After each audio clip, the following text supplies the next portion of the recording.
Hello, hello, hello! Vicky Chang Japan, Japan. Nandito na naman po tayo. Ngayon po ay mamimitas naman po ako ngayon ng ubas. Walang laman yung basket Dito ako mamimitas ng ubas sa labasan. Titignan ko kung gaano karami ang mapipitas ko. Ito yung blackberry. Tapos na siya. Ito naman yung ubas dito sa labasan. Ayan, titignan kung gaano karami mapipitas ko. Iba yun sa loob, iba yun sa labas. Ayan, titignan kung gaano karami mapipitas ko. Tingnan niyo itong talbos ng kamote ko, ang dami na rin. Pitas muna ako ng ubas dito sa labasan abang malilim pa at wala pang init masyado. Oh. Ayan, pitas muna ako. Tingnan ito ang baba. Katawa. Ito yung puno niya. Ayan ang puno ng aking ubas. Ito, ang dami pa dito. Ayan, ang dami niya pa. Dito lang yan sa labasan. Iba pa yung sa loob. Ayan ang ubas. Ayan.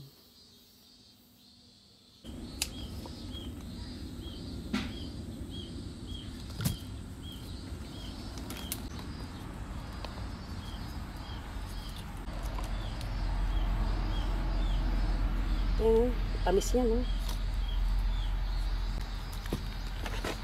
Ayan. Ayan, nasa puno ako ng ubas. Ito yung pinaka, main niya, pinaka main. Ayan, o. Ayan, marami pa siyang bunga. Ayan. Ayan ang bunga ng ubas. Sa labasan ito. Ito pa, o. Ayan.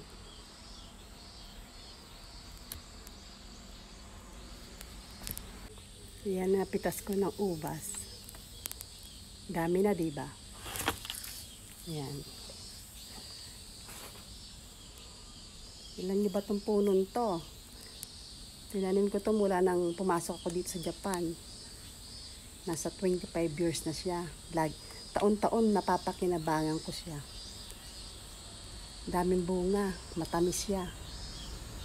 Matamis ang mga ano to. Kaso mo mabuto. Sarap itong papak niya habang nanonood ng TV.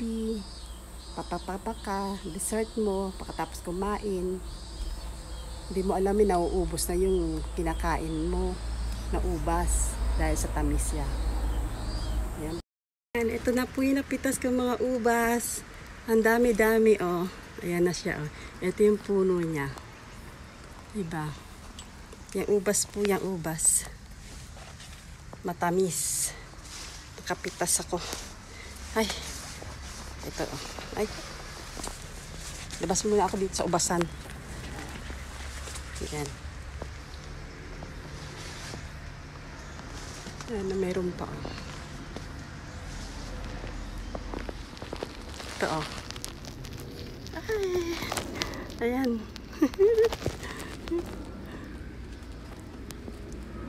Ayan ang ubas oh.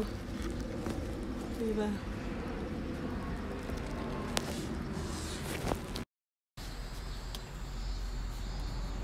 Dami ko napitas oh.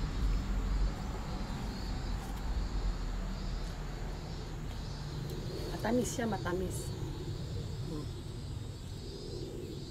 Ayan mga napitas kong ubas dito sa punong to.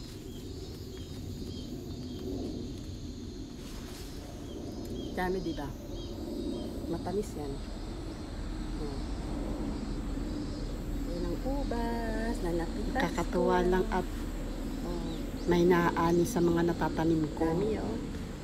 Yung una blackberry, ngayon naman ay ang ubas. Ayan ang dami namin. Ang dami kong napitas. Ang daming pagpapala ng Diyos. Basta masikap ka lang magtanim at ikaw ay may aani. Ito naman yung ubas dun sa may bubungan. Kanina sa labas yun. Subscribe naman po sa hindi pa nakakapag-subscribe sa akin. Comment, like, and share. Salamat sa mga masugid kong manonood.